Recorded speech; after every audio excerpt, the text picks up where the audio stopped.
Same రాజ్యసభలో మోడీ వెళ్ళి మాట్లాడాడు. లోక్సభకు రాలేదు, కానీ లోక్సభలో ప్రశ్నించడానికి రాహుల్ గాంధీ ఉన్నాడు, రాజ్యసభలో లేడు. రాహుల్ గాంధీ రాజ్యసభ కాదు కదా, కాబట్టి అక్కడికి వెళ్ళి అక్కడ ఉపన్యాసం ఇచ్చాడు. అక్కడ ఉపన్యాసం ఇచ్చి రాహుల్ గాంధీని, నెహ్రూను, కుటుంబాన్ని మొత్తం అందరినీ మళ్ళీ దూషించడం మొదలుపెట్టాడు మోడీ.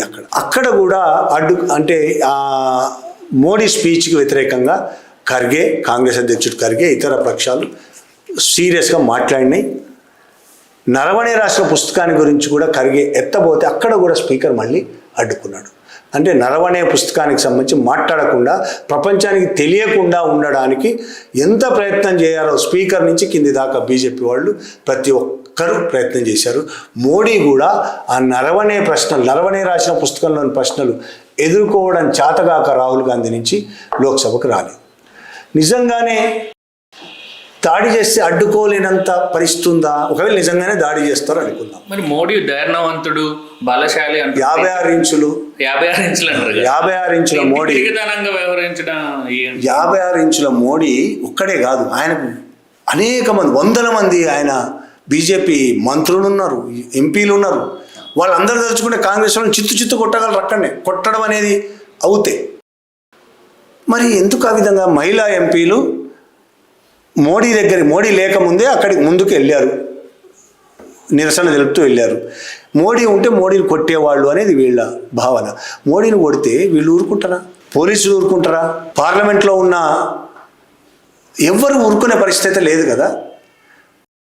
వాళ్ళని అడ్డుకోగల శక్తి ఎంతమంది ఉంటారు? అంటే ఒకవేళ మహిళా ఎంపీలే పోతే ఎంతమంది ఉంటారు? 30 మంది, 40 మంది. అలాంటి వందల మంది వీళ్ళు అడ్డుకునే పరిస్థితి లేదా? అంటే కావాలని తాటి చెట్టు ఎందుకు ఎక్కావంటే పాలు తాగడానికి ఎక్కానన్నట్టు ఎందుకు రాలేదు లోక్సభ కంటే, నా మీద దాడి జరుగుతుంది, దాడి జరుగుతుంది ఈయన చెప్పడానికి. నిజంగా ఇటువంటి సంఘటనలు ఇంతకుముందు జరగలేదా? భారతదేశ పార్లమెంటు చరిత్రలో ఇది కొత్త కాదు. గొడవ జరగడం, పార్లమెంట్లో రభస జరగడం, అసెంబ్లీలో రభస జరగడం, గొడవ జరగడం కొత్తగా, చాలా బీభత్సమైన గొడవ జరిగాయి. సుష్మా స్వరాజు, అరుణ్ జైట్లీ ఈ విషయంలో చాలా స్పష్టంగా చెప్పారు. ఇప్పుడు వాళ్ళిద్దరు లేరు బీజేపీ నాయకులు, కానీ పార్లమెంటులో గందరగోళము, గొడవలు జరగడం అనేది ప్రజాస్వామ్యంలో అతి ముఖ్యమైనది. అది జరగకపోతే ప్రజాస్వామ్యం ఉన్నట్టే కాదు, బలోపేతం అయినట్టే కాదని ఎవరు చెప్పారు? కాంగ్రెస్ వాళ్ళు, మీరో కాదు, బీజేపీ నాయకురాలు సుష్మా స్వరాజు, అరుణ్ జైట్లీ ఇద్దరు ఆ రోజు చెప్పారు. వీళ్ళిద్దరూ మన్మోహన్ సింగ్ ప్రభుత్వం ఉన్నప్పుడు, కాంగ్రెస్ ప్రభుత్వం ఉన్నప్పుడు బీభత్సం సృష్టించిన వాళ్ళు. మామూలు బీభత్సం కాదు.